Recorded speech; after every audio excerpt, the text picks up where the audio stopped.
How the hell am I supposed to spread 4 minutes worth of trailers over 11 pages of script? Screw it, I'm just gonna use actual cat videos. Oh boy, where do we start? I guess first of all, you can stop asking me to review this now. I've seen it. Sweet God, did I see it! You'd think after my review of the trailer that I would go into this movie hoping for the best. Alas, I did not. Because of the second trailer. As soon as that dropped and I noticed they had completely changed the CGI but did not really improve it, I lost hope.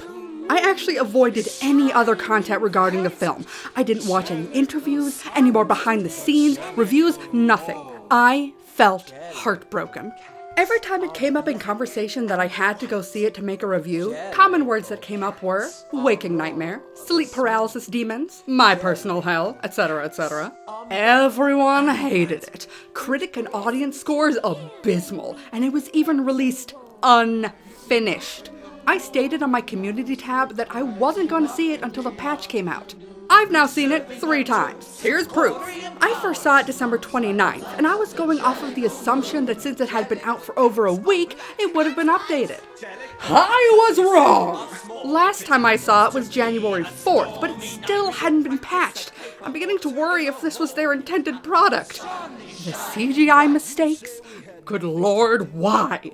Characters without shadows, mice with the faces of children, an entire close-up scene of Mistoffelees doing magic. And his hands were just bare human skin. But the worst part of all, allegedly, I didn't see. During the climax of the film, my boyfriend's jaw dropped. When I asked him what was wrong, he told me that one of the background characters was not CG'd at all. Now, I can't prove to you that this happened. You'll have to have seen it really early in theaters to know for yourself. My second time watching it, I spent the entire finale watching background characters to try to see one of these, but I didn't. It was definitely not the patch that was promised though, because there were still a lot of other mistakes. However, intentionally watching the background characters, exactly like I did with the original show, made me appreciate something. Exactly how many people they had to make into a cat. Because they decided they had to go with CG instead of practical effects. It could not have been easy. I feel I am more forgiving on bad CG because I put myself in the place of the artist trying to take these people in suits and give them convincing fur. But it's not all their fault. There were many failures on the conceptual level before anything went digital. However, despite how embarrassed I am to admit it, I do indeed like this adaptation of Cats. I mean, that's not really a surprise, you read the damn thumbnail. Perhaps it's because I went into it with the worst of expectations, with the conviction that it would haunt my nightmares for years to come like everyone is saying it would, and maybe that softened the blow. Or perhaps because of my bizarre fascination with musicals where people pretend to be cats. That's why I declared that while I enjoyed it, I am sure none of you will, because I acknowledge a guilty pleasure. There are parts that I like because I'm a huge fan of the original, but people who aren't or know nothing about Cats at all will be distracted by its ridiculous plot. And on the flip side, there will be people who love the original too, and therefore feel burned by this adaptation's misfires. Then there are parts I enjoy because, I don't know, I'm a huge partially closeted furry with a soft spot for cute shy guys desperately trying their best. And finally, there are parts I enjoy because the dancing or music is just objectively well done, but I can't see other people being able to appreciate those moments in a vacuum. I fully expect people to crucify me in the comments. How could I possibly like even one part of this CGI abomination Tom Hooper calls a film? If it makes you feel any better, there were still plenty of parts I didn't like. I mean, the fact that the CGI was literally unfinished left a definite stain. But there are some parts that very well could have actually been finished, and I would still hate them. Namely in Jennyanydots scene, of which I have many notes. Because I literally took notes in the theater. Here they are, do not judge my handwriting, I was writing quickly with basically no light. Let's spend the rest of the video going over my thoughts based on my notes. I guess spoiler warning, but I don't assume any of you are gonna go see it, so here we go. My basis for comparison for almost everything in this movie will indeed be the 1998 film, henceforth called The Show. In The Show, we start in a junkyard, and we end in a junkyard. That is the one and only set piece throughout the entire thing. This is something I actually admire about the film, that we get to see other places. Someone asked me if the sets held up like I hoped, and yes, they did. While they left all the CG to the cats, they at least had practical effects for the backgrounds, and that's a point, isn't it? The film does actually start out in a junkyard, which the film's protagonist, Victoria, is literally thrown into in a bag. Like, how are her little kitten bones not broken? You then get your first glimpse into the uncanny valley just as everyone did when the first trailer dropped, as we see the shadows of humans on all fours scurrying out of the headlights. Victoria tries to scratch her way out of the bag while all the cats nearby gather around and proceed to do flips over each other as they circle her in curiosity. Though their curiosity feels a bit more like malice, they all look like they're going to eat whatever's inside. The moment they break her free, the cats begin the first song from the show, Jellicle Songs for Jellicle Cats. In the stage performances, it's obviously played towards the audience, a prelude to get you settled and mentally prepared for the hours ahead of you. Each line was written as a question, and for the film, these questions are posed towards Victoria. A little odd at first. Are you blind when you're born? Well, yeah, she's a cat, isn't she? But it does become established through a conversation between Victoria and Old Deuteronomy later that not every cat is a Jellicle cat. I guessed it must just be the name of their tribe. So not only does the song serve its purpose as an introduction to the Jellicle cats, but also kind of like a vetting process. Seeing if this new kitten that was so unceremoniously thrust into the fray on the most sacred night of the year is worthy of participating. Munkustrap is the one to really take the reins and help her join the dance, which does make sense given his character, but that's coming from me, who already knows which character he is and already knows he is a, quote, protector of the kittens. This is never explained in the film though, and I can definitely see people wondering, who the hell is he and why is he getting all up in her business? I am so attached to the 1998 portrayal of Munkustrap that this guy took some getting used to. Aside from not having the glorious head fluff, he just had a less commanding tone of voice than Michael Gruber, less confidence and bite to it. It's more of a soft, conversational tone that occasionally breaks out into a sort of weak and wavering song. In theater, you have to enunciate, project your voice. Not the same for film. However, he does the intro for Skimbleshanks, and he sounded great. There's a whisper down the line at 11:39 when the nightmare's ready to depart, saying, Skimble, where is Skimble? Has he gone to hunt the thimble? We must find him or the train can't start. I wish his voice was like that for the whole thing. In all honesty though, he did eventually grow on me, especially during my second watch. I mean, there's this clip where he presses his head against Old Deuteronomy as she passes, and it's so adorable. Fucking fight me. Something about his face is so intense. Seriously, try to pry your eyes away from Old D and that inexplicably awkward ending and look at Munkustrap. I burst out laughing so hard because of how intensely he was looking at her the whole time. And the way he moved was fascinating, for lack of better words. You gotta remember, I am numb to people pretending to be cats and all the weird twitching and personal space invasions that come with it. His voice may have been less than thrilling, but it felt safe when he showed up, like he's got control of the situation. I don't know, maybe I'm just projecting the character of Munkustrap that I already love and know so dearly from the original onto this version, or why am I just trying to explain away that I just might like something? They introduced Mistoffelees pretty early too, as a kind of try-hard who repeatedly embarrasses himself. I mean, it's not the first time the character's ever jumped the gun thinking it was his turn for a musical number. Sadly, something that felt very forced is his relationship with Victoria. Basically, he sees her and instantly falls in love. Every scene they're in from then on, he's trying to impress her and get some of those sweet, sweet cat nuzzles. Like, okay, yeah, we all know he's a fan favorite, we just have to have a romantic subplot. But it's actually not that big of a stretch from the show. If you actually watch these two characters closely, you'll see they have an obvious unspoken friendship. And this plot point isn't wasted in the film either. While some of their encounters feel a little awkward and misplaced, it all does come back together during Mistoffelees' dance number, but I'm getting ahead of myself. As an adaptation, while there is a laundry list of things they changed for better or worse, well, really just worse, it follows the show pretty closely. The beats they play in the film regarding the order of the songs, what character comes next, when the villain appears, is almost identical to the show. The choreography and songs themselves are not. There's only one part of the film, dancing-wise, that I would say is better than the show. Everything else either comes up short or has just enough to be enjoyable, but not superior. My first time watching it, there was just something very off about almost every song in the vocal department, and I couldn't figure it out. And then the second time around, I realized it's actually quite simple. They don't hold notes long enough. That's it. Singing talent can be subjective, but they literally just cut off words too early. The original songs are filled with notes that are held to build power, keep the viewer hooked on the melody. In the film, they chop notes all over the place, so it just feels rushed and incomplete. Well, shit, isn't that an accidental analogy? It's not just the length of the notes that was changed, though. They took plenty of liberties with their renditions, which is to be expected. It's not a clone of the stage production, after all. If I wanted to watch the show, I'd just go and watch the show. For the most part, there were a lot of things I liked that they changed, or at least thought were interesting choices. For example, the casting of Sir Ian McKellen as Gus the Theater Cat.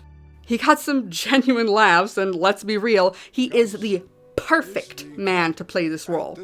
Gus is an old cat who used to play in movies. His reason for wanting to be reborn is, obviously, to relive the glory days. So his audition is all about his past performances. His changes to the song's rhythm I find perfectly fine. It's not meant to be some beautiful aria. It's an elderly cat regaling tales of his prime. And McKellen delivers probably the most heartfelt moment in the entire movie. For I once was a star of the highest degree. I have acted with fervor. I've acted with truth. Both very famous actors from the 1800s, by the way. In that moment, I know the emotion he's showing must be real. What I assume is going through McKellen's mind is all of the memories of his lifetime of acting, just to give us that moment. Truly perfect casting. Moving on, Rum Tum Tugger had some very obvious changes, because they got Jason Derulo, who isn't a bad singer, he's a very melismatic singer. In layman's terms, he milks his notes like Christina Aguilera. There's no doing anything. Like much of the film, I did like it better the second time. I mean, I've certainly seen worse renditions. No. So you catch me in it right up to my ears if you put it away on the lot of sand. But there is a quick clip where Jennyanydots jokingly asks if he had been neutered recently, and I can kind of see where she's coming from. He's less of a sex kitten in this than John Partridge. The film played more on the fickle aspect of the character. I mean, the entire joke of the song can be summed up with the stereotype of cats begging to be let out of a room only to immediately want to go back in. Overall, Tugger plays a less vital role in the film, especially due to his lack of involvement in Mr. Mistoffelees' song. But since his character is just so-so in the version, it's not really a loss. To my knowledge, in most productions of Cats, the same characters would sing the same parts. Of course, while many of the character songs will be sung by the cat it's about, Munkustrap sings a lot of intros, Bombalurina and Demeter perform for Macavity and sing counter to Grizabella. I don't know who these girls are. I know that's not Bomba because that's Taylor Swift, apparently. Wait a minute. This is the experience of anyone watching Cats for the first time, isn't it?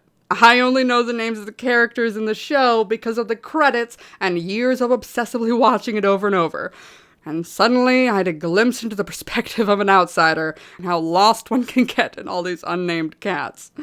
Oh, God. Anyway, back on track. Another change is instead of whichever cat is Jemima singing with Grizabella, it's Victoria. Which, you know, that's fine. Victoria is originally the one to finally touch Grizabella and let her back into the tribe, and now she's the main character, so why not give them a closer connection? However, that did lead to something I was definitely not expecting, yet in hindsight, should have absolutely expected. A brand new song. I mean, come on, is there a single musical remake within the past few years that didn't shove in a new song? This one wasn't technically bad, but it didn't really feel like it fit the rest of the music. It was just kind of squeezed in there because I guess they had to. This is really where the film drags. It's 3 solos in a row. I get that they're doing it after a full dance number, but one solo was good enough. Of course, that solo being Grizabella's. While I love Elaine Paige and consider her the definitive version of the character, Jennifer Hudson is a good singer, just straight up. But I don't need to go on another entire paragraph discussing her voice. There are many other things I need to say. First off, she's not a bad Grizabella, but they missed a key part of her character. She's supposed to be old and decrepit! In her introduction song, there's a lyric saying, "You really had thought she'd ought to be dead." This Grizabella looks no older than any of the other chorus cats. She shouldn't have won the ball, Gus should have. He's got like 2 more days to live by the look of it, and Grizz over here seems like she's in the prime of her life. Not emotionally, of course, because all we ever see her do is cry. Which, although it is, well, sad, is just not enough. There's this wonderful scene before Memory in the show where Grizabella is trying to dance like she used to with the rest of the cats. She tries to smile and feel the same happiness as when she was young, but her body is just too old and infirm to handle it. This is a key moment in building sympathy towards her. And guess what they left out of the film? Instead, as soon as the Jellicle ball ends, Victoria just exits the theater, sees Grizz leaning against a streetlight, and Memory begins. Just kinda because it has to. I mean, I truly do believe the emotion just dripping from Hudson's performance, but then it's a little undercut by all the snot dripping from her nose. Sometimes I think it's just tears that ran down the center of her face, but nevertheless, it gets so distracting. I found myself just staring at her nose the entire time. But hey, at least she's got that voice, and at least she followed the same melody of the original song, because let's be real, Memory is a classic that you can't mess with too much. Sadly, Mungojerrie and Rumpleteazer's song did not get the same treatment. Anyone remember how wonderfully catchy their number is? And most of the time, I leave it at that. Mungojerrie and Rumpleteazer have a wonderful way of working together. And most of the time, they leave it at that. Mungojerrie And Rumpleteazer have a wonderful way of working together. They completely changed it. The timing, the timbre, the melody, the key, the instrumentals, it threw me off so bad. Hey, this is Caitlin from the future, pausing this here to say thank you to Michael B. for letting me know that this movie's rendition is apparently the original version. Well, don't I look like a jackass? But just how many of you knew that either? Judging the song is just that, a song, and not comparing it to the 1998 version, I do find it more enjoyable. The cheeky woodwinds reminds me of the Pink Panther theme, 2 little devils going on an incognito rampage to smooth jazz. But as a die-hard 1998 Cats fan, comparing the OG London cast version to my Cockney Babies Broadway style number, no competition. 89's rendition is better and they should have used it in the new movie. Case closed. Another thing that caught me off guard was that they changed the lyrics. But that's not actually a criticism. I just know that in the 1998 show, they actually cut the poem short. Singing the entire poem is nice, especially since they make use of the beautifully detailed set designs. When they talk about toppling a Ming vase, you get to see it shatter. And watching Victoria get sucked into the troublemaking is kind of charming. But it can't save a fundamentally flawed rendition. Speaking of fundamentally flawed, Jennyanydots song. A scene I swear has to be the 10th layer of hell. Who is she in the show? She's like the little old granny everyone loves, who out of the kindness of her own heart passes down her knowledge of various crafts to better the lives of those she cares about.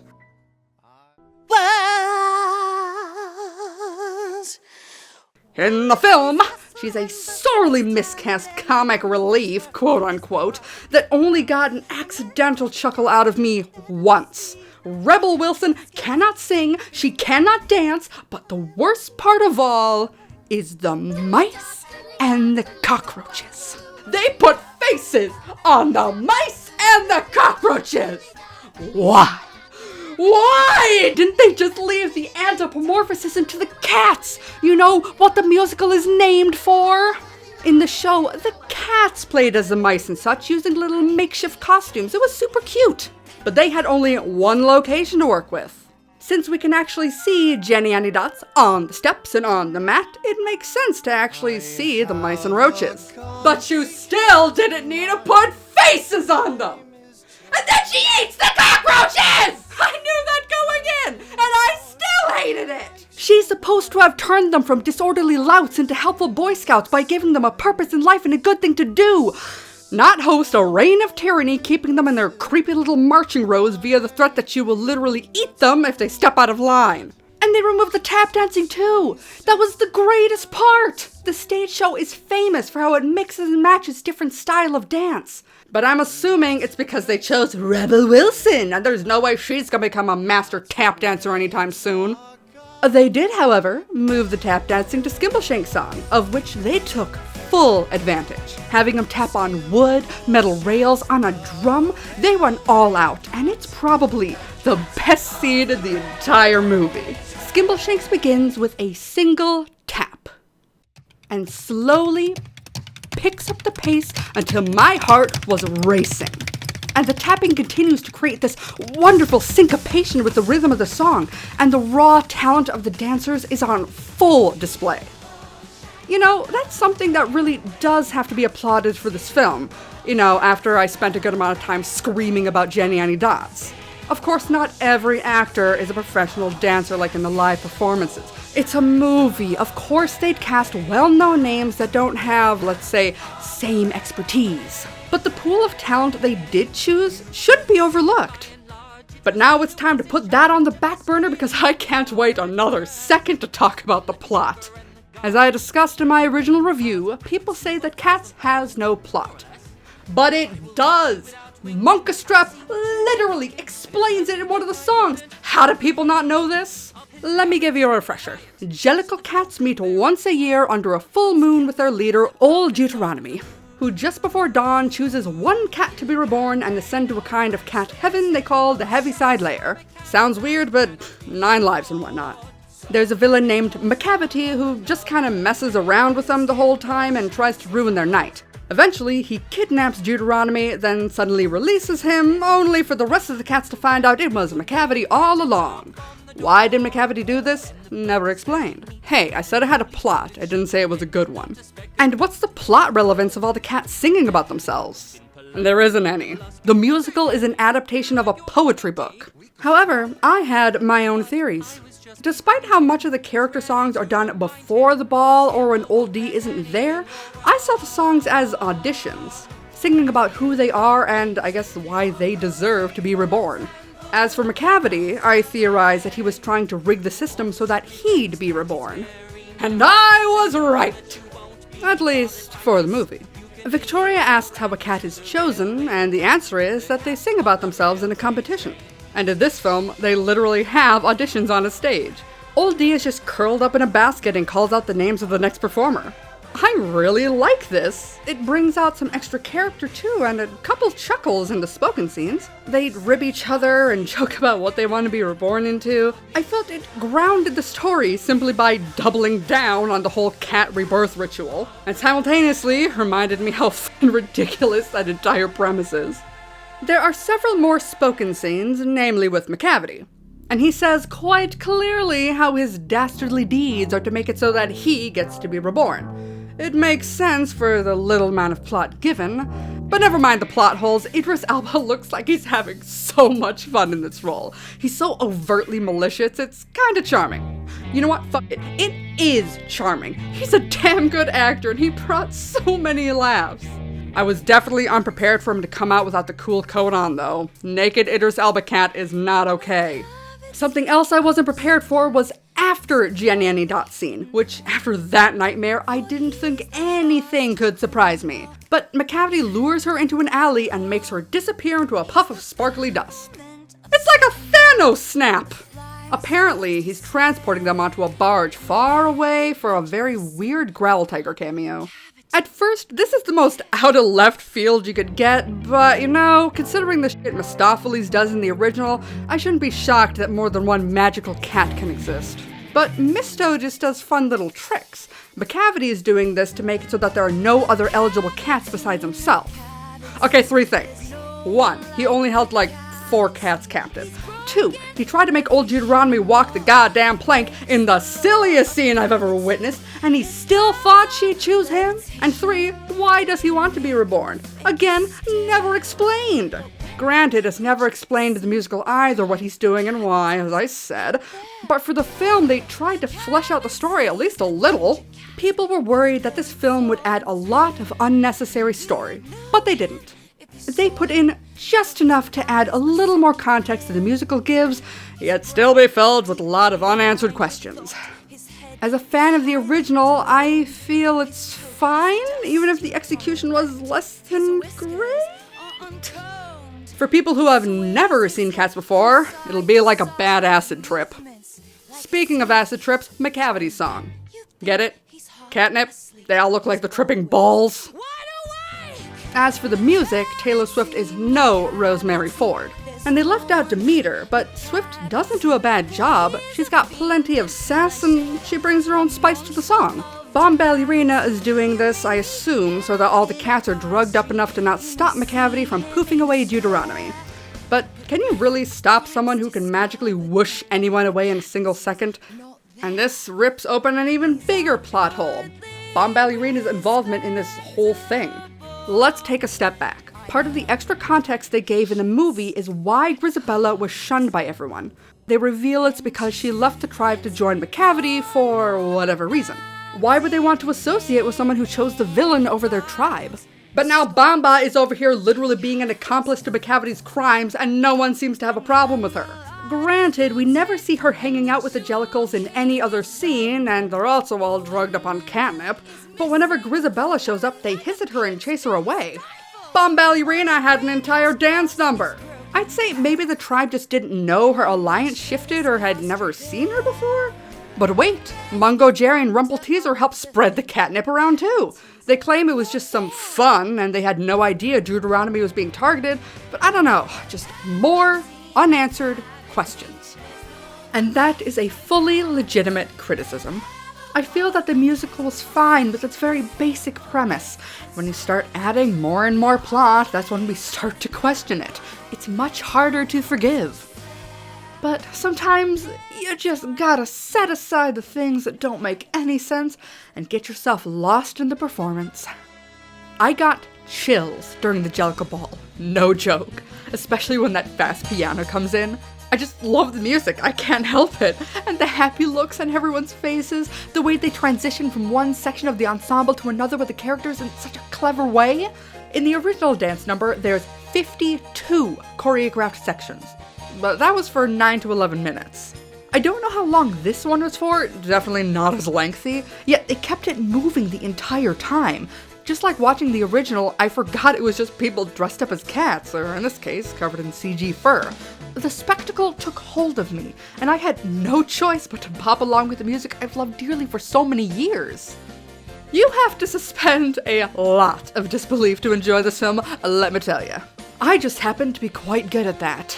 It is no understatement that everyone dislikes the CGI in this film. I've already harped on the flaws in it throughout a lot of this video, but if I had to sum up my true opinion in one sentence, it doesn't deserve the sheer, hyperbolic, unrelenting hate. There are plenty of things I wish they had done differently, namely giving the characters cat noses, fluffier fur, maybe doing something else with the feet other than just human toes. But looking at a lot of the fur, that does look finished, especially when it's put against a strong light source. It looks so soft and beautifully layered. As much as it's easy to throw a fit over what doesn't look right, is it a goddamn crime to maybe point out when something does look good? I don't know. Maybe my vision is going, or my brain has just chosen to delusionally not see certain mistakes. My sister, mother, and boyfriend all say that the cat's faces kind of wobble around or don't quite match the way the head is moving, but I don't see it. I was even looking for it, but I thought the faces looked fine. You know, in terms of being attached to the head. A lot of the faces themselves did weird me out, like the mice children, the demon cockroaches, and a lot of the chorus cats. But some other faces I just couldn't take my eyes off of, namely Victoria, Mistoffelees, and Munkustrap. They're good-looking people. Fucking sue me. Forgive me, Father, for I have sinned. These 3 actors make some damn attractive cats. See, I told you, this is the fault of me watching the original from such a young, fragile age. Crucify me all you want. I think Victoria's design is slick, subtle, and she is absolutely beautiful. I also liked Mr. Mistoffelees. He's just so damn cute. I mean, he's hella cringy at the same time, but it's something my inner middle schooler can't help but love. And Munkustrap, he just really grew on me the second time watching it.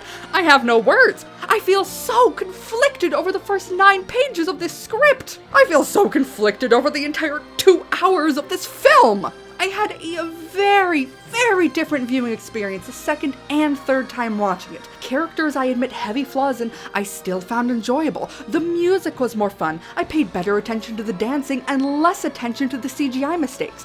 My first time watching it, obviously, I had to spend most of the film just getting used to how the characters looked. I was baffled with a lot of the changes they made. Part of my attention was taken away by having to write notes the whole time. And of course, the pressure of every other person's opinion was on me. That this movie was horrible, that it was downright disturbing, and that influenced how I thought and made it difficult to rationalize any part I thought was good or even just passable. And here is where I'd like to talk about Mr. Mistoffelees. That sounds like a non sequitur, but I left talking about his scene till the end because my experience watching it 3 separate times on the big screen has left me with an epiphany of truly why I like the movie and other people won't. During my first watch, I actually liked it. Can't hold a candle to the show, but for what it wasn't the worst thing imaginable. They did something different with it, but didn't change the melody I love, like how they betrayed Mungojerrie and Rumpleteazer. And then the second time in the theater, I realized the plot holes. The original song comes after Macavity has kidnapped old Deuteronomy and the cats don't know what to do. Then Rum Tum Tugger comes in and introduces them all to the magical Mr. Mistoffelees, who ends up bringing Old D back through a magic trick. Since the show is just song after song and they're only in one location, no further questions are asked. It just happens, and it's the best. The film takes the approach of Victoria mentioning that Misto could very well magic Deuteronomy back, and the other cats agree it's worth a try. Unlike the show, here I have to ask, why are they betting everything on a magician who's done little but humiliate himself throughout the entire movie? Instead of maybe, I don't know, splitting up into multiple groups and trying to find them with their advanced senses of smell, since, you know, they're not confined to a junkyard for the whole thing? Then I noticed the vapid, cringe-inducing cliche where a character just needs to have the right pep talk to do the impossible. Apparently, Misto has stage fright and doesn't believe in himself, so each verse of the chorus is split in between multiple attempts for him to zap her back with his pencil wand like he's passing a kidney stone. And why is Munkustrap so emotionally invested in Mistoffelees and his self-esteem anyway? It's just plot convenience. But the third viewing is where I pieced it all together. Why I can enjoy it, all the while logically, it's complete bullshit. Mr. Mistoffelees was my #1 favorite scene when I was a child. It's still my favorite song from the entire musical. So when they say, we can't just magic her back, I'm thinking, oh yeah, it's Mr. Mistoffelees' song, can't wait to see what wild shit they're gonna do to this one. Already, I've thrown away any semblance of logic in the pursuit of enjoying one of my favorite numbers. Since Rum Tum Tugger doesn't sing this one, Mistoffelees sings it for himself, something they actually have done in various productions. Instead of a hype man song where Misto is fully confident and shows off his skills, it's him desperately trying not to faint while singing his own praises. During the line, I can play any trick with a cork, or a spoon and a bit of fish paste. He's so unsure of what he's saying because he's literally just pulling them from his hat without the slightest clue of what's gonna come out. But having already abandoned common sense and the fact that they're wasting time with a song Old D can't even hear when they could be busy trying to find her, his shyness and wavering demeanor spoke to something deep inside me, and I found a childlike joy in it. Maybe it's just because this is the shit I would go nuts over as a 13-year-old struggling with her own debilitating anxiety, but it's how I felt nevertheless. And when his chorus line,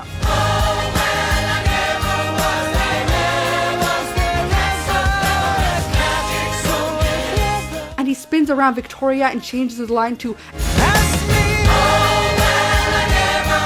I just feel so happy. This poor nervous cat who's been trying to prove himself a competent magician throughout the whole movie finally hits his stride. No matter how contrived any and all of his scenes are that are meant to make you feel that kind of payoff satisfaction, it's still got me emotionally hooked.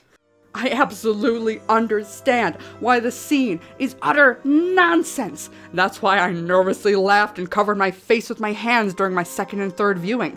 It's the self-awareness that comes from being surrounded by other people you're sure are hating what you actually might find entertaining. I know it's bad. I know it's cringy. I know I'm going to YouTube prison over this, but I still like it. And that's okay!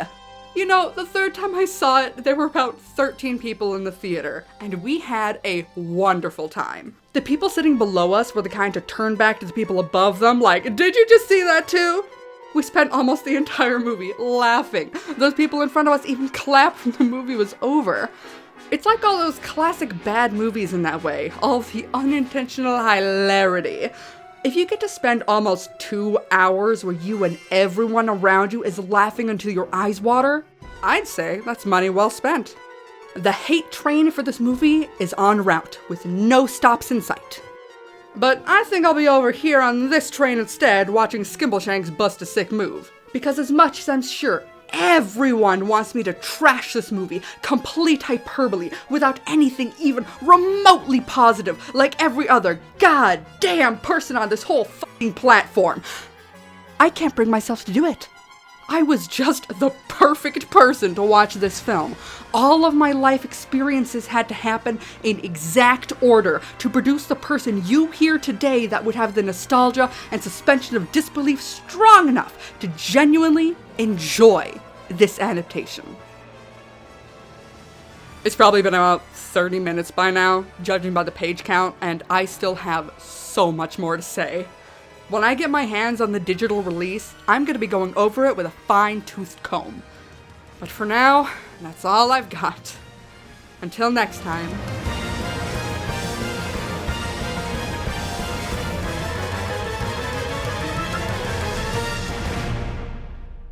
I'm going to be known as the splat tuber who is obsessed with cats, aren't I? Well, I accept my destiny. Place of the artist trying to make these people in suits damn it! Trying to take these people in suits! Laughing so hard because of how intensely he was looking at her the whole time. Oh my god! I can't even do this script, I'm laughing too much. Granted, we never see her hanging out with the genitals in every... genitals, yeah, that's what I meant to say. And he spins around with Victoria and changes the line... And he spins around with Victoria and changes the line to as me. Most of the time, they're leaving it there. A wonderful way of working together. Some of the time you would say was a luck. Some of the time you would say it was weather. They go through the air like a hurricane. No zombie person could take his oath. Was it Mungojerrie or Rumpleteazer? Or could you have sworn that it might have been both?